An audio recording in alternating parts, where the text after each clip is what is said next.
के आधार पर स्थानीय नीति कहाँ है, खतियान के आधार पर स्थानीय नीति कहाँ है, झारखंडियों की स्थानीय नीति कहाँ है। और वही सवाल आज झारखंड लोकतांत्रिक क्रांतिकारी मोर्चा भी आपसे पूछ रहा है। इस सवाल का उत्तर आपको देना होगा माननीय मुख्यमंत्री महोदय। इस सवाल के उत्तर से आपको भागना नहीं है, इस सवाल का आपको उत्तर देना है। नहीं तो याद रखिएगा, राजनीति किसी की बपोती नहीं होती है। आज आपका है तो कल इस राज्य की जनता ये डिसाइड करे कि इस राज्य की दिशा किनके हाथों में देना है, इस राज्य की राजगद्दी को किनके हाथों में देना है। आज बड़ी दुर्भाग्य की बात है, आज जहां हम लोग धरना दिए हैं ठीक इसके बगल में हमारे दिव्यांग भाई बहन लोग धरना दिए हैं। ये कितना चिंता का बात है। आज यहीं से हम देख रहे हैं, आज भले उस विधानसभा के सदस्य हम हैं, भले विधानसभा के बाहर आप देख सकते हैं यहीं से जगमग विधायकों का आवास दिख रहा है। आज कहीं ना कहीं हमारा देश और हमारा राज्य भी विरोधाभास का राज्य बनता जा रहा है। आज हमारा झारखंड विरोधाभास का राज्य बनता जा रहा है। एक और जहां हमारे माननीय विधायकों को 4 करोड़ 32 लाख का आवास दिया गया है रहने के लिए, आलीशान महल आलीशान बंगले दिए गए हैं रहने के लिए, मंत्रियों को 6 करोड़ का आवास 6 करोड़ का महल दिया गया है रहने के लिए। और उसी राज्य में जो अपंग है, जो अपाहिज है, जिन्हें हम दिव्यांग नाम दिया गया है, जिन्हें दिव्यांग कहा जाता है, जिनका हाथ नहीं है, जिनके पांव नहीं है, जिनकी आंख सलामत नहीं है, जिनके शरीर का कोई ना कोई अंग सलामत नहीं है, आज वे लोग पेंशन पाने के लिए आंदोलन कर रहे हैं। आज कई महीनों से उनका पेंशन बंद पड़ा है। तो सोच सकते हैं आज झारखंड की दिशा को किस ओर आप लेके जा रहे हैं। इसलिए आज इस कार्यक्रम के माध्यम से राज्य की सरकार को सीधा चेतावनी होगा, राज्य की सरकार को सीधा संदेश होगा कि आप अगर हमारी जो मांगे हैं, जिन मांगों को लेकर हमारे संगठन के पूरे टीम के साथ ही डुमरी से रांची चलकर आए, अगर उन मांगों की पूर्ति नहीं की जाती है तो यह पद यात्रा है। पद यात्रा के बाद हम लोग एक नई यात्रा, एक नए कार्यक्रम की रूपरेखा तैयार करेंगे और झारखंड सरकार को ईंट से ईंट बजाने का काम करेंगे। इस बात को भी सरकार याद रख ले,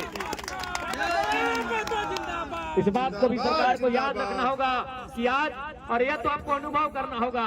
आप कहते हैं आप और पूरा राज्य जानता है कि आप आंदोलनकारी के सुपुत्र हैं, लेकिन कैसा आपका परवरिश हुआ है, आप कैसा आंदोलनकारियों का सम्मान करते हैं कि आज आंदोलनकारी के राज्य में आंदोलनकारियों की स्थिति कहाँ है। आज आपने 10,000 सहायक आचार्य की नियुक्ति दी, मैं पुनः उसके लिए आपको बधाई दूंगा। मैं पुनः आपके साथ साथ उन 10,000 सहायक आचार्य को भी बधाई दूंगा। लेकिन सवाल ये होगा मुख्यमंत्री महोदय, आपने ये तो झारखंड की जनता को बता दिया कि आपने नौकरियां दी, लेकिन क्या आप बताएंगे कि ठेकेदारी किनको दे रहे हैं? जो 50 करोड़ का, 100 करोड़ का, 200 करोड़ का, 500 करोड़ का, 1000 करोड़ का टेंडर जो निकल रहा है, वो टेंडर आप किसको दे रहे हैं? ये भी राज्य की जनता को बताना होगा। आज एक उपायुक्त के बगल में, उपायुक्त के पीछे, डीसी के पीछे, डीसी के आगे, डीसी के दाएं, डीसी के बाएं जो व्यक्ति खड़ा होता है, जो काम करता है, वो आउटसोर्सिंग के माध्यम से आता है। ये भी आपको बताना होगा कि झारखंड की कितनी आउटसोर्सिंग एजेंसियां झारखंड की सक्षम है। उन आउटसोर्सिंग एजेंसियों के माध्यम से चयन होने वाले कितने नौजवान, कितनी बहनें, कितने भाई झारखंडी हैं, ये भी आपको बताना होगा।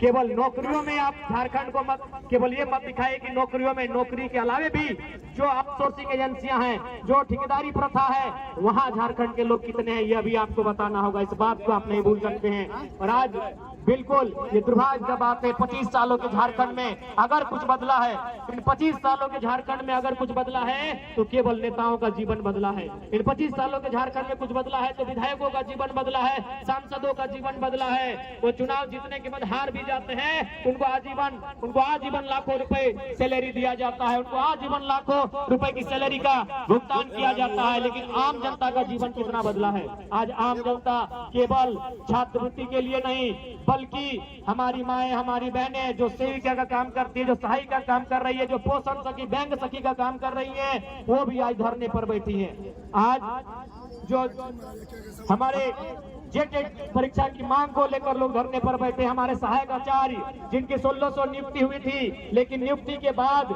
रिजल्ट आने के बाद, संशोधन करने के बाद उन्हें छांट दिया गया, उन्हें फिर से उनका रिजल्ट पेंडिंग कर दिया गया, ठंडे बस्ते में डाल दिया गया। आज वे लोग धरने पर बैठे हैं, जेईपीसी कार्यालय में नौजवान धरने पर बैठे हैं, पंचायत के सहायक धरने पर बैठे हैं, पूरे राज्य के नौजवान, पूरे राज्य की बहनें धरने पर जगह जगह बैठी हैं। तो समझ में आना चाहिए कि 25 सालों में हमने कैसा राज्य बनाया। इसलिए अब झारखंड का नौजवान, झारखंड की आने वाली पीढ़ी ये कतई बर्दाश्त नहीं करेगी कि हमारा राज्य इसी प्रकार से लूटता रहे।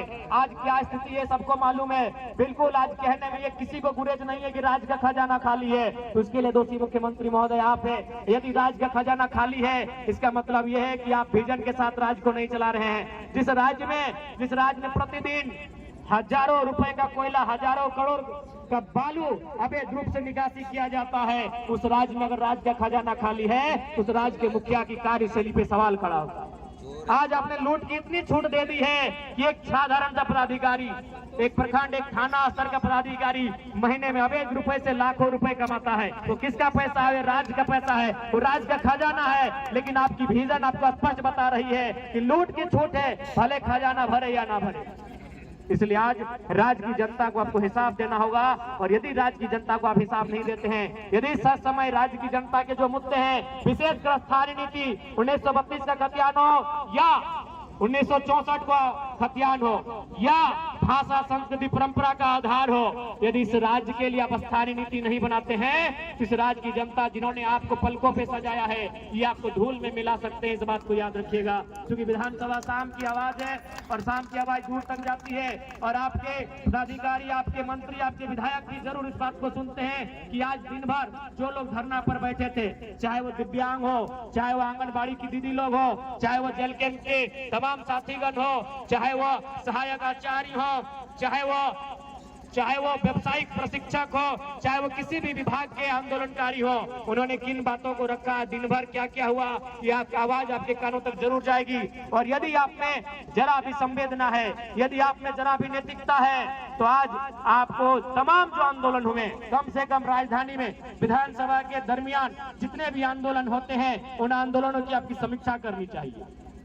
यदि आप सही में दूरदर्शी सोच के लीडर हैं, यदि आप सही में दूरगामी सोच के लीडर हैं, आपकी सोच अगर दूर तक आपको लेकर जाती है, यदि आप दूर का सोचते हैं, आप एक विजनरी लीडर हैं, तो आज दिन भर में जब से विधानसभा का सत्र चल रहा है तब तक राजधानी में जितना आंदोलन हुआ, चाहे आंदोलन करने वाले किसी भी राजनीतिक दल के हैं, उनके मुद्दे क्या थे और उन मुद्दों, उन मांगों की अगर आप समीक्षा करते हैं तभी आप अपने आप को एक बेहतर लीडर कहिए। और यदि आप उन मुद्दों को, उन मांगों को यह कहकर अनसुना कर देते हैं कि आपके पास 56 सीटों की सरकार है, तो आप विजनरी लीडर नहीं है, आप अहंकारी लीडर हैं। आपको अभिमान है, आपको दर्प है, आपको घुमान है कि आप 56 सीटों के साथ सरकार में है। ऐसे में आप अपने आप को अभिमानी लीडर कह सकते हैं, विजनरी लीडर नहीं कर सकते हैं। तो यदि आप विजनरी लीडर हैं तो आज जितने भी आंदोलन, जितने भी धरने हुए यहाँ पर, उन आंदोलनों की समीक्षा करें, उन आंदोलनों का रिपोर्ट मांगे और उसको बैठक करें और इन समस्याओं का, इन मुद्दों का निराकरण करने का प्रयास करें। ये मैं माननीय मुख्यमंत्री महोदय से कहना चाहूंगा। और मैं आंदोलनकारी साथियों से कहना चाहूंगा, क्योंकि आज जब तक मैं सदन में था माननीय मुख्यमंत्री नहीं आए थे, उनके दल के विधायकों से बात हुई है।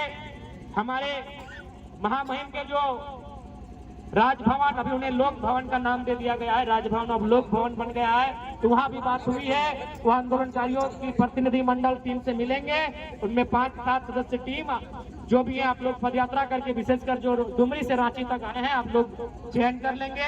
वह आपकी मांगों को लेकर आप क्यों पदयात्रा किए हैं, उस पदयात्रा को उन्होंने भी वॉच किया है, राजभवन ने भी, और वो आपसे मिलेंगे। हमारी उनसे बातचीत हो गई है, लेकिन आज मुख्यमंत्री समय पर नहीं आते, नहीं तो आज ही उनसे मैंने बात किया था, संदेश दिया था उनके अधिकारियों के माध्यम से कि अमुक तिथि पर एक कार्यक्रम है, जो पदयात्रा करते हुए यहाँ तक आ रहे हैं, वो आपसे मिलने की अपेक्षा रखते हैं। तो शायद जब तक हमसे वो नहीं आए थे, हम उम्मीद करते कल या परसों 2 दिन सत्र चलेगा।